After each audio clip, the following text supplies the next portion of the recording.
O fluxo cambial do Brasil em 2024 ficou negativo em 15,9 bilhões de dólares, inclusive marcando a terceira maior saída líquida anual de dólares do país na série histórica do Banco Central. O fluxo anual de moeda estrangeira só foi mais negativo em 2019 e 2020.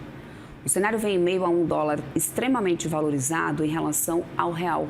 E para falar sobre isso aqui, temos o Carlos Lopes, economista do Banco BV, para poder comentar um pouco sobre essa questão do câmbio aqui no Brasil. Muito bom dia para você, meu querido. Seja bem-vindo aqui à nossa programação, Carlos. Bom dia, Débora. Obrigado. Carlos, para além desse grande fluxo, de saída, a gente teve aí o Banco Central queimando bastante caixa agora, mais de 8%, inclusive, das nossas reservas para poder tentar conter essa disparidade entre oferta e demanda que a gente teve aqui ao longo do mês de dezembro, né? Qual que é a avaliação que você faz? Ou seja, a gente pode atrelar única e exclusivamente a essa questão da sazonalidade? Isso justifica ou realmente o que tem feito maior diferença até o momento é o cenário fiscal? Se a gente, por exemplo, avaliar que essas intervenções do Banco Central não conseguiram fazer com que a gente voltasse a ter um câmbio abaixo de R$6 pelo menos, qual que é a avaliação que você faz desse cenário? Acho que o que tem predominado aqui sobre os impactos, nos ativos brasileiros, inclusive aí no câmbio, é esse cenário de grande incerteza sobre a economia local, né? A gente vive um dos momentos de maior incerteza e níveis de incerteza mensurados, comparados aos níveis que a gente viu ali na crise de 2015 e 2016. Então, o que o país vive hoje, diante da situação fiscal complicada, é uma situação que tem se configurado como uma crise de confiança. E essa crise de confiança, na resposta das políticas ao problema fiscal, principalmente, é o que tem gerado todo esse impacto negativo sobre os ativos e é o que tem gerado esse impacto negativo sobre esse fluxo de investimento, fluxo de capitais. Então, o que a gente vê comumente no final do ano é que, de fato, tem alguma pequena sazonalidade ali de saída de recursos, por conta ali de balanço de empresas, etc. Mas essa situação atual já é bem distinta, né? A gente já vê um fluxo de saída bem pronunciado em função de todas essas incertezas e não à toa o Banco Central tem precisado aí atuar de forma bastante significativa, com volumes elevados de intervenção, para tentar conter esses impactos e não deixar o mercado de câmbio disfuncional num momento em que a liquidez, o número de operadores no mercado é menor, que é esse finalzinho de ano. Então, a gente juntou dois problemas, a baixa liquidez, ou esse mercado um pouco mais disfuncional por conta disso, junto com essa incerteza, esse momento de incerteza elevado, as duas coisas combinadas têm trazido aí todos esses impactos sobre o mercado cambial. De que maneira, na tua visão, também a gente pode dizer que uma queima de reservas como essa pode afetar, inclusive, na visão dos investidores estrangeiros em relação à confiança, ou seja, acabar afastando também investidores ainda mais, quando ele olha para o cenário aqui do Brasil e vê tanta queima de reserva para poder conseguir conter ou proteger um pouco mais a valorização da moeda local, Ou seja, de que maneira isso pode acabar afetando a credibilidade dos investidores ou a retomada de investimentos aqui no Brasil? De alguma forma, isso tem uma relação, isso pode afetar nesse momento, Carlos?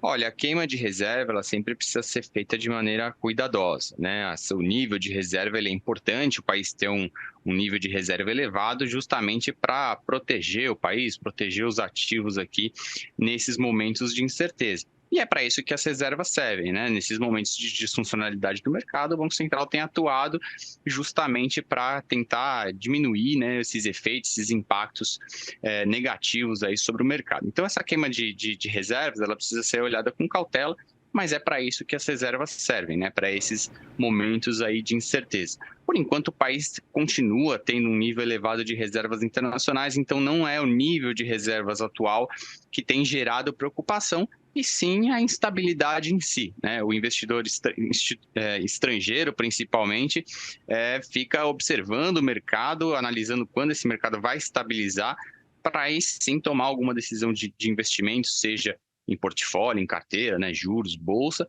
ou seja, uma decisão de investimento em empresas. Então, o investidor está aguardando, né, o mercado se estabilizar, sair dessa mudança aqui de ano, que o mercado fica mais ilíquido, mais incerto, esperar a situação ganhar um pouco mais de clareza, para aí sim voltar com esse fluxo. Mas o que tem acontecido com as reservas acaba sendo normal em períodos de incerteza elevada. Ou seja, o nível agora de reserva que a gente tem não se torna preocupante ou não coloca em risco realmente o que a gente tem no momento, porque é importante lembrar, inclusive, que o Brasil, com o nível de reserva que tem, a gente consegue ser credor, na verdade, né, em muitos momentos. Então, essa avaliação e desse fato de credibilidade das nossas reservas, ela permanece, não coloca em risco, então, o que foi feito ao longo de 2024, desse dezembro de 2024, Carlos.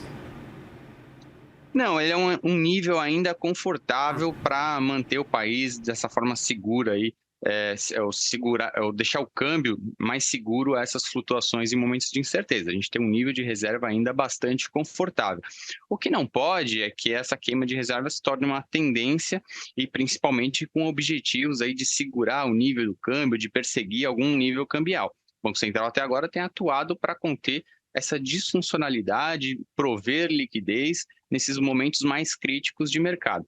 Isso não pode se tornar uma prática para tentar provocar uma apreciação artificial do câmbio ou coisa parecida. Enquanto as reservas estiverem sendo usadas para corrigir essas disfuncionalidades, principalmente nesse momento de final de ano, em que isso é mais necessário, aí, por conta dessa sazonalidade, dessa menor liquidez, a gente ainda está numa situação dentro da normalidade. A gente tem agora uma nova formação, né, no Banco Central, com a presidência do Gabriel Galípolo, agora os novos diretores já, né, atuando, ou seja, já assumindo, inclusive, essa nova formação lá no Banco Central e, portanto, alguns desafios, né, já têm sido bastante pontuados para essa nova diretoria do Banco Central, né? Temos a questão da inflação, temos esse câmbio elevado e as ancoragens das expectativas, né, totalmente distante das metas daqui para frente, inclusive no horizonte relevante 2026. Carlos, de todos esses fatores, o que você acredita que vai permanecer sendo o principal desafio para o Banco Central nesse ano de 2025?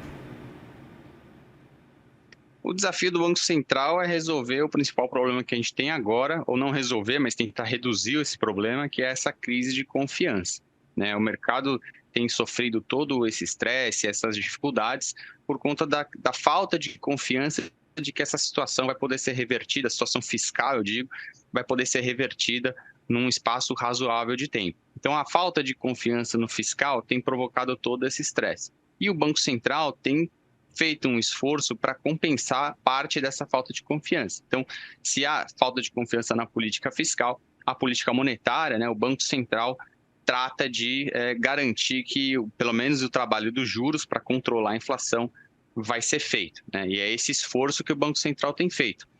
Deram um choque de juros, né, um anúncio inesperado de aumento de juros, justamente para tentar conquistar essa confiança do mercado. Acho que esse trabalho não está concluído, né, as expectativas de inflação continuam desancoradas, a incerteza no mercado permanece, mas o Banco Central também não diz que vai encerrar por aí, né? Ele ainda deixa em aberto o trabalho a ser feito, dizendo que vai perseguir essa convergência para a meta. Então, isso vai ser o mais importante, observar como o Banco Central, ao longo de todo esse ano, vai tomar as ações, vai garantir que essas expectativas voltem ali para o centro da meta e que a inflação permaneça na banda desejada nos próximos anos.